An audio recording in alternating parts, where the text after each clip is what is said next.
Okay, if you could ask Gwen to start a brand new program, she should know to click on that house. And start a brand new program, she should click on that plus sign. Once she's in, we're going to ask her to add a sprite and a background. She should click on that plus sign, pick whatever character she wants. We're going to have our character do a cartwheel, so she might want to pick a person. Hit the plus sign, ask her to get rid of the cat and see if she remembers. You hold the cat down and then there's an X that pops up.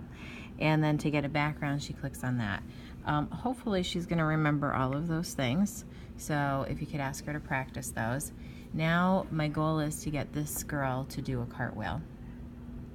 If you can ask her what the block is that we use at the beginning of every single program. Hopefully she is going to remember that it is the yellow flag, yellow block that has the green flag in it. And again, we're just practicing all of these things through repetition. So if she doesn't know something, then you can point it out. But if you could just ask her the leading questions and see if she remembers. And then we want to get this girl to flip all the way around like a cartwheel. So that would be the blue block, which is motion blocks. And it's going to be this turn block.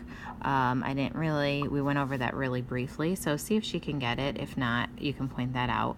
And then when you go ahead and click the green flag, you see that the girl only turns a little bit. So we need to get her to flip all the way around to do a cartwheel. And what I do with the kids is I say, okay, well, we need her to turn more, so what do we need to do to the number? The number needs to go up.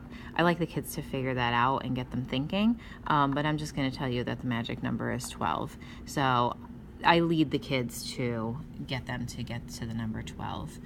And then once I run that program, I say, okay, what's wrong with the program now? That is not an actual cartwheel. And the reason it's not a cartwheel, and again, I ask the kids and I wait for the kids to respond to me and tell me what's wrong, but the answer is that she's spinning around in the same spot. She starts and ends in the same exact spot, but when we actually do a cartwheel, we don't start and end in the same location. So we got to get this girl to move as she's turning. So I'm guessing that she'll pick that block, and the kids pick that block, and I don't know, I'm going to put an 8 on it.